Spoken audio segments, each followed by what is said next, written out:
Welcome back. Time right now is 9:50, and we're talking about a combination of technology and history with former New York Knicks guard Allan. Before NBA superstars like John Wall, Steph Curry, LeBron James stepped onto the scene, our next guest, well, he was king of the basketball court with a sweet jump shot. We're talking about basketball legend and two-time NBA All-Star Allan Houston, who made his name as a shooting guard for the New York Knicks from 1996 to 2005, and since retiring as a player, using his celebrity to inspire kids. And that's exactly what he's doing tonight at the National Museum of African American History and Culture. He's hosting a very special tech event for some local kids, along with DC-based tech company EverFi. He joins us live now, along with Tom Davidson, who is the CEO of EverFi, and Dish About It. Good morning to you both. Thank you for coming in and talking with us about this. So, first of all, tell us about the event that's going to take place at 3:15 today at the museum. It's going to be an extraordinary event. We've got a wonderful group of kids who've gone through Allan's program that teaches them all about the wonderful history of American history, which is great, wonderful entrepreneurs, historians, great moments in African American history. And then we're going to have a big celebration and a tour, and might have some great basketball players show up along the way. Oh, some surprises as well. Yeah, why did you decide to get involved in something like this? Because we're talking about technology and history as well, African American history as well, with kids. Well, I majored in African American studies at Tom and this amazing company literally almost 18 months ago. So we've been working for a while. When I played for my father, one of the things that came up a lot was legacy.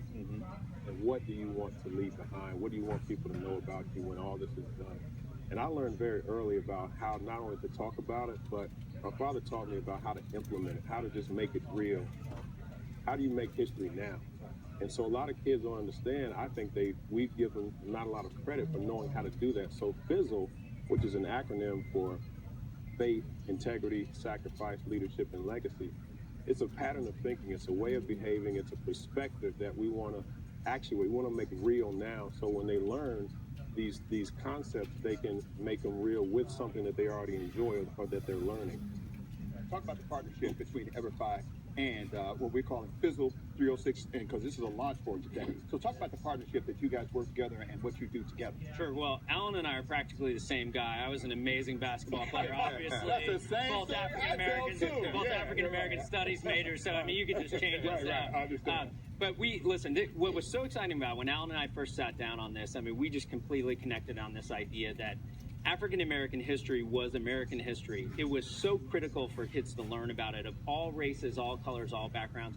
But the way that it had been delivered in the past was just kind of phoned in. You know, you kind of put the poster on the wall. You might have had a speaker come in. And what Allan really wanted to do was reimagine it in a way that talks to kids the way they learn today. Mobile devices, using social gaming, using video and animation, putting them in the position to be a part of the Freedom Rides, learning about Madam C.J. Walker, learning about Mae Jemison being the first African-American woman to go up into space. I mean, just these extraordinary stories of dignity, resilience, culture, grit, and put that in a way that kids really got and understood today. Right. And we talk about using technology because that's what kids do understand. Like in the old days, I'm going to speak for myself here, in the old days, it was books and reading. Right. But technology is so huge. So what is it that you hope kids will take away from this through the use of technology and the combination of what you guys are doing and history? All of that together. Well, the good thing about today is that these students that will be at the museum today will have already completed that portion of the course where they've gone through transatlantic slave or Reconstruction, Jim Crow, civil rights. So they've gone through all these modules, right? So now when they interpret this and they come back, they'll see it through a deeper lens. How did faith really play a role in our history? What did integrity mean during Reconstruction? And what sacrifices were actually made? So we want to take these concepts and let them dive deeper and anchor them and make it experiential learning. So they'll have a capstone essay, they'll have activities that they do to really drive home these concepts that they're learning about life as well. I'd like to say one thing about what Allan's doing, because the challenge for this of kids, particularly in schools that are in high-need communities, they don't have the resources and the dollars. What ends up happening is schools that can afford this stuff have it, and most of the schools that can't, they're just trying to keep their core curriculum on track. They can't afford it. And what Allan's done is stepped in and literally paid for the cost of this for major markets across the country so that kids have access to it. It's a huge, huge deal. Right. What do you hope people take away from this, and what's the next step?